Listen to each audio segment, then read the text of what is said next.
ചെറുതേരെ കലാസ്നേഹികളെ, ഇതിനു മുന്നേ ഞാൻ ചെയ്ത അതുക്കും മേലെ എന്ന റീവിസിറ്റ് വീഡിയോയ്ക്ക് ഒരു ലോഡ് പുച്ഛവും വിമർശനവും വയറ് നിറച്ച് വഴക്ക് തന്ന നിങ്ങളോട് ഔചാര്യ ആദരീയപൂർവ്വം നന്ദി പറഞ്ഞുകൊണ്ട് ഇനി മേലാൽ ഞാൻ അങ്ങനെ ഒരു സാഹസത്തിന് മുതിരുകയേ ഇല്ല എന്ന് ഒന്നുകൂടി ഊന്നി പറഞ്ഞുകൊണ്ട് നമുക്ക് ആരംഭിക്കാം. ഈ സിനിമ നിങ്ങൾ ആരെങ്കിലും കണ്ടായിരുന്നോ? വരും എന്നാൽ നമുക്ക് ഒരുമിച്ച് കാണാം. സോ പടം ആരംഭിക്കുന്നത് നമ്മുടെ നായകനെ കാണിച്ചുകൊണ്ടാണ്. ശോഭനിക ഒരു ബസ് കണ്ടക്ടറാണ്. ഈ നടന്നു പോയ അക്കനാണ് അദ്ദേഹത്തിന്റെ പ്രണയം. ഒരു ദിവസം പെട്ടെന്ന് അവര് കാണാതാകുകയാണ്. അദ്ദേഹത്തെ അവര് ജോലിക്കൊന്നും വരുന്നില്ല എന്ന് അങ്ങനെ വിളിച്ചും അടുത്ത അദ്ദേഹം പെട്ടെന്ന് അവര് തന്റെ കൺമുമ്പിൽ ചിന്തൂരോ കണിഞ്ഞു കാണുകയാണ്. അപ്പോ ആത്മാർത്ഥമായി നമ്മൾ ഒരാളെ കാത്തിരുന്ന എന്നായാലും അയാളിങ് എത്തുമല്ലേ? ഒന്നുമില്ല ഗൈസ്, അവള് നൈസായിട്ട് അങ്ങ് തേച്ചു. വീട്ടുകാർക്ക് നാട്ടുകാരെക്കാളും താല്പര്യം ഗൾഫുകാരോടാ. ഓ, ഈ വീട്ടുകാരുടെ ഓരോരോ താല്പര്യങ്ങളെ. അങ്ങനെ അലസിപ്പോയ പ്രണയവും ആലോചിച്ച് ഇങ്ങനെ ജോലി ചെയ്തുകൊണ്ടിരിക്കുന്നതിനിടെ അതാ നമ്മുടെ കഥാനായിക വരികയാണ്. പുള്ളിക്കാരി ബസ് ഇരിക്കുന്ന റാൻഡ് അപ്പൂരിട്ട് നോക്കിയത് ചോറ്റാനിക്കരെ പോകുന്നു. അതാണ് ഒരു വാദം പിടിച്ച കളവൻ. വഴിയത് വിളക്കിയത് നടന്നത് അങ്ങേരെ പറയുന്നത് കയറിക്കൊന്ന്. എന്നിട്ട് ടിക്കറ്റ് എടുക്കാൻ നോക്കുമ്പോഴത്തേക്കും സാബിൻ പറയും ഇത് ചോറ്റാനിക്കരയിലും പോലും ഒരു അല്ല ഇതെങ്ങും പോകില്ല എന്ന് പറയും. അപ്പോഴേ അവൾ അവിടെ കിടന്ന് മഹാലമ്പ്. അതിനിടയിൽ മുമ്പോട്ട് നോക്കിയിരുന്ന വണ്ടി ഒരു ഡ്രൈവർ തിരിഞ്ഞു നോക്കണം. എടോ തനിക്ക് വണ്ടി ഓടിച്ചപ്പോഴോ താനെന്തിനും ഇങ്ങോട്ട് നോക്കണം? പിന്നെയും എടാ നേരമൊക്കെ വണ്ടി ഓടിക്കണം. വല്ല ഓടയിലാ പോയി വീഴയുള്ളൂ. ചോറ്റാനിക്കരെ വിട്ടിട്ട് പോയാ മതി. എനിക്ക് സൗകര്യമില്ലെങ്കിലോ. ഇതുപോലൊരു ചൊറിഞ്ഞ കഥാപാത്രം മലയാള സിനിമയിൽ വേറെ ഇല്ല ഗൈസ്. വീരപ്പനെ വരെ വെറുപ്പിക്കണ കഥാപാത്രമുള്ള നാമിതയ്ക്ക് ഇതിനകത്ത് അവിടെ കൊണ്ട് തീർന്നെന്നാണ്. എന്തായാലും ബസ് ചോറ്റാനിക്കരെ പോകില്ലല്ലോ. അതിനെ തൊട്ടടുത്തുള്ള സ്റ്റോപ്പിൽ ഇറക്കി തരാന്ന് പറയും. എന്നിട്ട് ഇവള് വണ്ടി കത്തിരുന്ന ഉറങ്ങും. ഉറക്കടിച്ച് തൊട്ടടുത്തിരുന്ന മൂത്തുമ്മ അടുത്ത് നോക്കുമ്പോ മൂത്തുമ്മ പറയും മകളെ ഇത് ഊളംപാറ എത്തിയിടി. ഇങ്ങനെന്തിനീ തലയിരിച്ചു നോക്കണം വീണ്ടും. അങ്ങനെ ബസ്സിൽ കിടന്ന് അലമ്പാക്കിയിട്ട് അവള് നേരെ സ്റ്റേഷൻ മാഷ് എടുത്ത് പോയിട്ട് കംപ്ലൈന്റ് ചെയ്യും. അങ്ങേരാണെങ്കിൽ ഒരു വിജലംബിച്ച കോഴി. ഈ പെണ്ണിന്റെ മുമ്പ് ആളാവനായിട്ട് അപ്പൊ തന്നെ ഇവനെ പിരിച്ചുവിടാൻ പറ്റിയിരുന്നെങ്കിൽ അയാൾ അപ്പൊ തന്നെ അവനെ പിരിച്ചുവിട്ടേനെ. അങ്ങനെ അവസാനം സ്റ്റേഷൻ മാസ്റ്റർ പറയും ഇവൾ എവിടെയെന്ന് ടാക്സി പിടിച്ച് കൊണ്ടാക്കാൻ പറയും. സംഭവം ഇവളൊരു മെഡിക്കൽ സ്റ്റോർ കാര്യമാണ് ഗൈസ്. വയസ്സായ ടീമുകൾക്ക് മരുന്നൊക്കെ കൊണ്ടു കൊടുക്കും. എന്തായാലും അന്നേ ദിവസം ടാക്സിയൊക്കെ വിളിച്ച് ഇവളെ എല്ലായിടത്തും കറങ്ങി സൗബിൻ വീട്ടിൽ കൊണ്ടാക്കുന്നുണ്ട്. പിറ്റേ ദിവസം നോക്കുമ്പോൾ സൗബിൻ അവളെ വീട്ടിന്റെ തൊട്ടപ്പുറത്ത് പെണ്ണ് കാണാൻ വേണ്ടി വന്നിരിക്കുന്നത്. പക്ഷെ എന്ത് ചെയ്യാം, ആ കല്യാണം അങ്ങ് മുടങ്ങിപ്പോകും. അത് മാത്രമല്ല അവള് കംപ്ലൈന്റ് കൊടുത്ത കാരണം ഇവന് വേറെ റൂട്ടിലോട്ട് ഇടുകയാണ്. അപ്പൊ നോക്കുമ്പോ ആ റൂട്ടിൽ ഇവള്.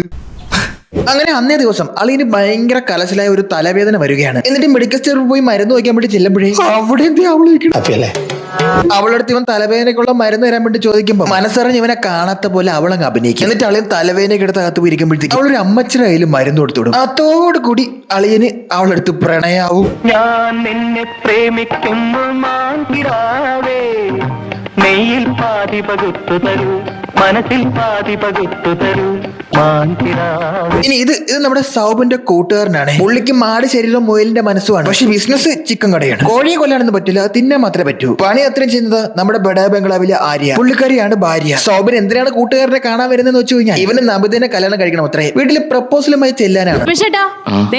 25 എണ്ണത്തിനെയും വെട്ടി റെഡിയാക്കിയിട്ടുണ്ട്. ഡ്രസ് ചെയ്യാൻ വേഗം വരണോട്ടോ. മിണ്ടാതെ പൊക്കോ, ഇല്ലെങ്കിൽ അവളെ ചോറിൽ വിഷം കലക്കി തരും. ഇനി ഇത് മെമ്പറാണ്. മറ്റേതായിരുന്നു ചോദിച്ചു കഴിഞ്ഞാൽ അതാണ് നമ്മുടെ നമിതയുടെ അമ്മ. ഇനി ഇവരെ കുറിച്ച് പറയുകയാണെങ്കിൽ ഇവരുടെ സ്വഭാവം എന്താണെന്ന് വെച്ച് കഴിഞ്ഞാൽ ഒരു ഉദാഹരണത്തിലൂടെ ഞാൻ മനസ്സിലാക്കി തരാം. മെമ്പർക്ക് കുറെ സെറ്റപ്പുകൾ ഉണ്ടല്ലോ, അവരുടെ ആരുടെങ്കിലും പേരിട്ടാലോ? ഇത് അവരുടെ ഭർത്താവ്. ഈ സിനിമയ്ക്ക് ഒരു പ്രത്യേകതയുണ്ട് ഗൈസ്. ഇതിലെ പുരുഷന്മാരെല്ലാം പഴങ്ങളാണ്. ഇവർ അടുക്കും തോറും അകലുന്നു, ഇവളെ അറിയും തോറും ഇവനിൽ സ്നേഹം. യെസ് ഗൈസ്, ഇതൊരു സീരിയൽ കൺവെർട്ട് ചെയ്ത് സിനിമ ആയി മാറിയതാണ്. സിനിമാറ്റോഗ്രഫിയും എഡിറ്റിംഗും ഒഴികെ ഈ സിനിമയിൽ വേറൊന്നും കൊള്ളൂല. മനുഷ്യന്റെ ക്ഷമയെ പരീക്ഷിക്കുന്ന ഒരു സിനിമയാണ് ഗൈസ് ഇത്. ഒരു കൂട്ടം പഴങ്ങളായ ആണുങ്ങൾക്കിടയിൽ ജീവിക്കുന്ന തന്റേടയായ കുറച്ച് സ്ത്രീകളാണ് ഇതിലെ കഥാപാത്രങ്ങൾ. എല്ലാ സ്ത്രീ കഥാപാത്രങ്ങൾക്കും എന്തോ ഒരു കിറുക്കുണ്ട്. എല്ലാ പുരുഷ കഥാപാത്രങ്ങളും ഉണ്ണാമ്മമാരാണ്. അങ്ങനെ ഇവളെ പെണ്ണ് കാണാനായിട്ട് ഇവർ രണ്ടുപേരും കൂടി വരികയാണ്. ഭാര്യ വന്നെന്ന് അറിഞ്ഞതും അളിയെ ഇറങ്ങി ഓടുന്നു. എന്നിട്ട് ഭവ്യതയോട് കൂടി പോയി പോത്തൻകുട്ടിയെ പിടിക്കും. പക്ഷെ പോത്തല്ലേ, അതിന് പൊതിച്ചോണ്ട് ഓടാനല്ലേ അറിയാവൂ. പോത്തൻകുട്ടി ഓടാനുണ്ട് അച്ഛനോടും, അച്ഛന്റെ പുറകെ ഈ അമ്മാവനോടും. പുള്ളി ഓടി തളരും. അപ്പൊ നോക്കുമ്പോ പെണ്ണ് കാണാൻ വന്ന ചെറുക്കൻ പുറകെയാണ് ഓടുന്നത്. അങ്ങനെ അതിസാഹസികമായി ഓടി ചെറുക്കൻ പോത്തിനെ പിടിക്കുകയാണ് ഗൈസ്. ശരിക്കും ഈ പോത്താണ് ഈ സിനിമയിലെ നായകൻ. അത് നിങ്ങൾ കുറച്ച് കഴിയുമ്പോ മനസ്സിലാക്കും. ഓ, ആ പോത്തിനെ നോക്ക് പുളകം കൊള്ളണല്ലേ. എന്തായാലും പോത്തിനെ പിടിക്കാൻ പാടത്തോടുള്ള ചെറുക്കന്റെ ഓട്ടം കണ്ട് ഇംപ്രസ്സായ അമ്മ മോളെ എങ്ങ് കെട്ടിച്ചു കൊടുക്കുകയാണ്.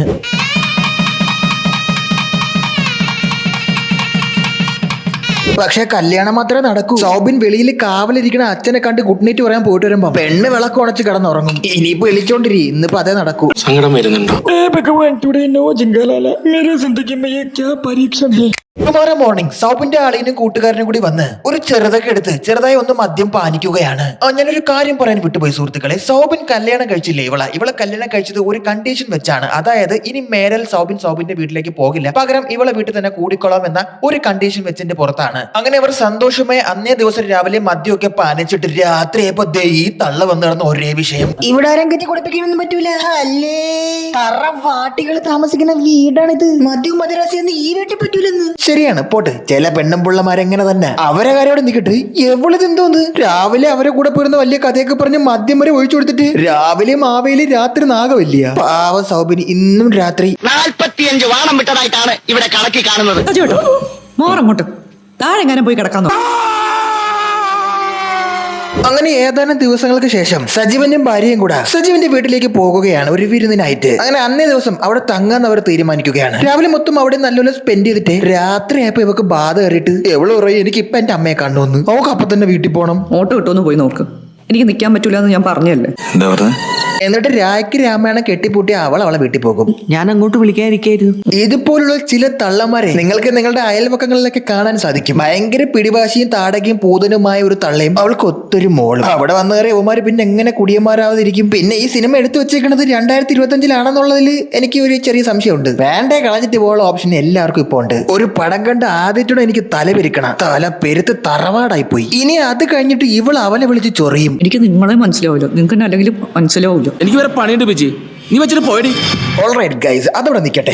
ഇത് നോക്കൂ, ഇന്നിവിടെ അച്ഛന്റെ അമ്മൂമ്മയാണ്. പുള്ളിക്കാരന് ആകെ ഒരു ആശ്വാസം ഈ അമ്മൂമ്മയെ കാണുമ്പോഴാണ്. അല്ലാത്തപ്പോ കഴുത്തിലൊരു തൊഴിലില്ലെന്ന് മാത്രമല്ലേ ഉള്ളൂ. പുള്ളി റിട്ടയർഡ് പട്ടാളക്കാരനൊക്കെയാണ്. ബട്ട് വീട്ടിലെന്നും യുദ്ധമായത് കൊണ്ട് പ്രാക്ടിക്കലി റിട്ടയർഡ് ആയെന്നും പറയാൻ പറ്റില്ല. അങ്ങനെ ഇരിക്കെ നമ്മുടെ നായകനായ സൗബിൻ സഞ്ചരിച്ചിരുന്ന ബസ് അപകടത്തിൽ പെടുകയാണ് ഗൈസ്. അങ്ങനെ അപകടത്തിൽപ്പെട്ട് നമ്മുടെ നായകന്റെ കിഡ്നി രണ്ടും അടിച്ചു പോകുകയാണ്. എത്രയും പെട്ടെന്ന് അദ്ദേഹത്തിന് ഒരു കിഡ്നി ഡോണർ വേണം. ദിലീഷ് പോത്തൻ അദ്ദേഹത്തിന്റെ സഹോദരിയുടെ അളിയനാണ്, അല്ല സഹോദരിയുടെ ഭർത്താവാണ്. സഹോദരി തന്റെ വൃക്ക ദാനം ചെയ്യുമെന്ന് വിചാരിച്ചിരിക്കുമ്പോൾ ഞാൻ കൊടുത്തോളാം, എനിക്ക് 2 വിക്ര ഉണ്ടല്ലോ, അതിൽ ഒരു വിക്ര എന്റെ അണ്ണന്.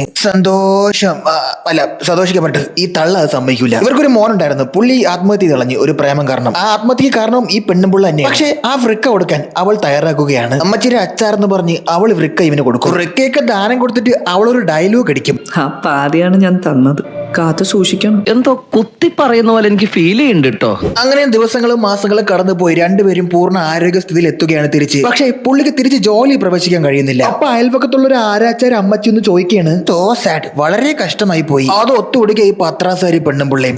അതെന്നാ വർത്താനാ കുഞ്ഞോളെ പറയുന്നേ? സജീവന്റെ അസുഖം മാറിയാ പിന്നെ ബിജിമോളെ പൊന്നുപോലെ നോക്കത്തില്ലേ?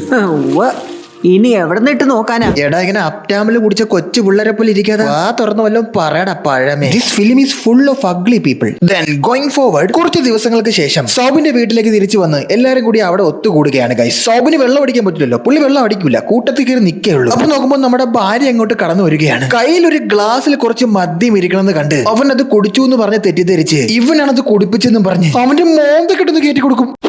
ഇത് കണ്ടുകൊണ്ടുവന്ന ഭാര്യ ബെഡായി ആര്യ അവക്കിട്ടൊരെണ്ണം പൊട്ടിക്കാൻ പറയും. പക്ഷെ പുള്ളി സ്ത്രീകൾക്ക് മേൽ കയ്യോങ്ങില്ല. എന്നാ ബാക്കിയുള്ള ഞാൻ വീട്ടിൽ ചെല്ലുമ്പോ തരാന്ന് പറഞ്ഞ് അയാളെ വിളിച്ചോണ്ടങ്ങ് പോകും.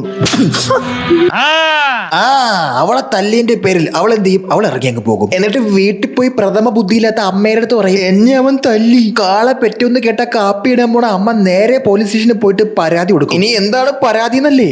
അത് പറയുമ്പോ പിന്നെ വേറൊരു കാര്യമുണ്ട്. നമ്മുടെ ബെഡായി ആര്യ അതേ സ്റ്റേഷനിൽ വന്ന് ഇവക്കെതിരെ ഒരു പരാതി കൊടുക്കും, ഭർത്താവിനെ തല്ലി എന്ന് പറഞ്ഞു. പക്ഷെ അതിലൊരു കാര്യമില്ല, അത് പിന്നെ കാണിക്കൂലല്ലോ സിനിമയിൽ എന്തായെന്ന്. പടം കണ്ട് പകുതിയപ്പോ തന്നെ ഞാൻ ഉറങ്ങിയോണ്ട് സത്യം പറഞ്ഞാൽ ഈ സീനൊക്കെ എന്റെ ഓർമ്മയിൽ എവിടെയോ ഉണ്ടായിരുന്നു. ഇപ്പൊ കണ്ടപ്പോഴാണ് ഒന്നുകൂടെ ഓർമ്മ വന്ന.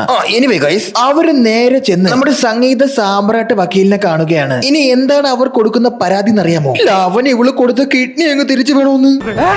ഇയാളെ പറയും, പെണ്ണുമ്പിള്ളി നിങ്ങൾക്ക് പ്രാന്താണ്, വല്ല ഊളംപറയിലെ പോയി മുക്കളായിട്ട് ഇരിക്കാൻ പറയും. അപ്പൊ അതാ അവിടെ പെട്ടെന്ന് ഒരാൾ പ്രത്യക്ഷപ്പെടുന്നു. ഇമാതിരി കേസൊന്നും കോടതിയിൽ നിലനിൽക്കൂലെന്നും പറഞ്ഞു സംഗീത സാമ്രാട്ട് കൈയൊഴിയും. അദ്ദേഹത്തിന്റെ അസിസ്റ്റന്റ് ആയ ഏട്ടൻ ഇത് വന്ന് ഏറ്റെടുക്കാന്ന് പറയും. എന്നിട്ട് കിഡ്നി തിരിച്ചു വേണമെന്നും പറഞ്ഞ് കുറെ കോമ്പൻസേഷൻ ഒക്കെ നമുക്ക് വാങ്ങിക്കാം, അങ്ങനെ ഈ കേസൊക്കെ നമ്മൾ ജയിക്കാന്നൊക്കെ പറഞ്ഞു. അവരെന്ന് കുറെ പൈസയൊക്കെ പറ്റിച്ച് കുറെ മോഹന വാഗ്ദാനം ഒക്കെ കൊടുത്ത് അവരെ വീട്ടിൽ നിന്ന് തന്നെ ഊണും ബിരിയാണിയും ചോറൊക്കെ തിന്ന് ഒരു പായം പിരിച്ച് അവിടെ തന്നെ കിടക്കും. ജീവിതത്തിൽ ഒരിക്കലും മടുക്കാത്തൊരു പരിപാടി ഉണ്ട്. എന്ത് പരിപാടി? ഈ പരിപാടി ഊണ് കഴിക്കല്. ഇപ്പൊ ഞാൻ എത്ര പേരത്തില്ലേ എനിക്കൊരു ബോറടിയില്ല. ശേഷം കേസ് കോടതിയിൽ എത്തുകയാണ്. അവിടെ ആരാ ജഡ്ജി? നമ്മുടെ ലാൽ ജോസ് സാറ്. പുള്ളി ഈ വാദമൊക്കെ കേട്ട് ആകെ പരിതാപത്തിലാകും.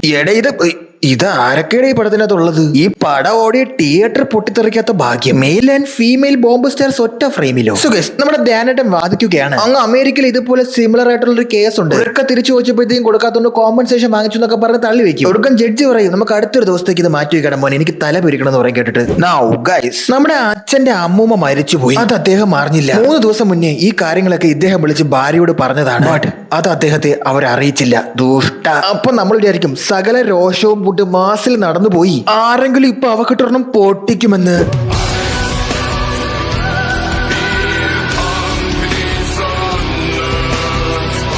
അത് നീ എന്നോട് പറഞ്ഞില്ല. മരിച്ചു.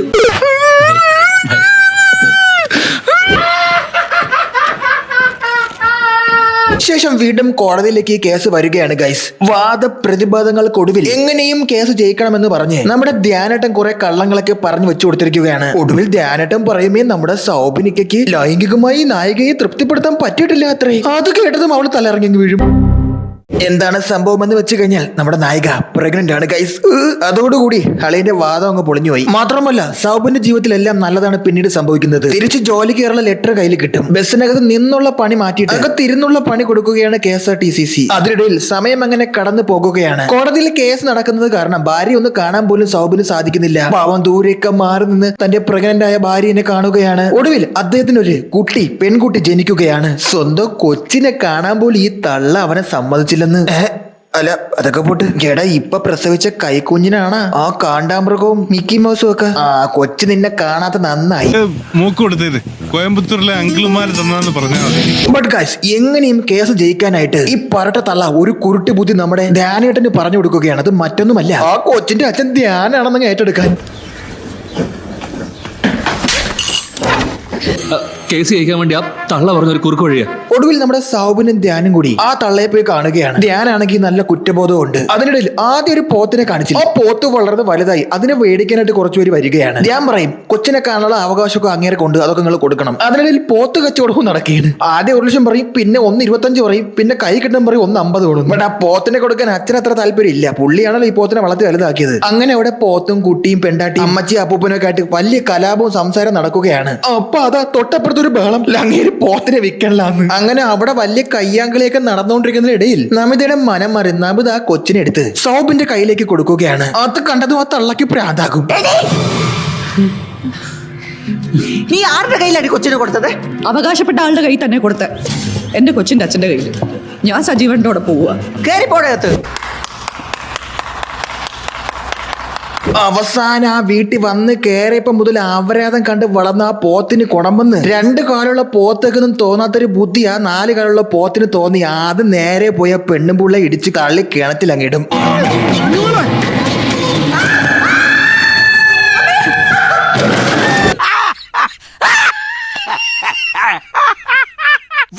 അങ്ങനെ ഏതാനും വർഷങ്ങൾക്ക് ശേഷം നമ്മൾ വീണ്ടും കാണുന്നത് സൗബിന്റെയും നമ്മുടെ നമിതയുടെയും കൊച്ചിനെയാണ്. അതാണെങ്കിൽ ഒരു കാന്താരി കൊച്ച് റോട്ടി കിടന്ന് പയ്യന്മാരെയൊക്കെ പിടിച്ച് ഇടിക്കും. അങ്ങനെ സിനിമ ഇവിടെ പൂർണ്ണ രൂപത്തിൽ എത്തുകയാണ് ഗൈസ്. ഇനി നമ്മുടെ ധ്യാനേട്ടൻ എന്ത് ചെയ്യുകയാണെന്നല്ലേ, പുള്ളി പുരുഷ സ്വാതന്ത്ര്യത്തിന് വേണ്ടി സംസാരിക്കുന്ന ഒരാളായി മാറുകയാണ്. ഞങ്ങളെല്ലാവരും കൂടെ ഉണ്ട്. ഓ, ഇതൊരു വല്ലാത്ത പടമാണ് ഗൈസ്, പറയാതിരിക്കാൻ വയ്യ. ഏകദേശം 6-7 മണിക്കൂർ എടുത്താണ് ഈ പടം ഞാൻ കണ്ടു തീർത്തത് തന്നെ. തല പെരുത്ത് പണ്ടാരടക്കി പോകും. എന്തായാലും ശരി, നമുക്ക് അടുത്ത ഒരു റോസ്റ്റ് വീഡിയോയിൽ ഇനിയും കാണാം. അപ്പോൾ ശരി ഗൈസ്, നമ്മൾ ഇനിയും കാണും.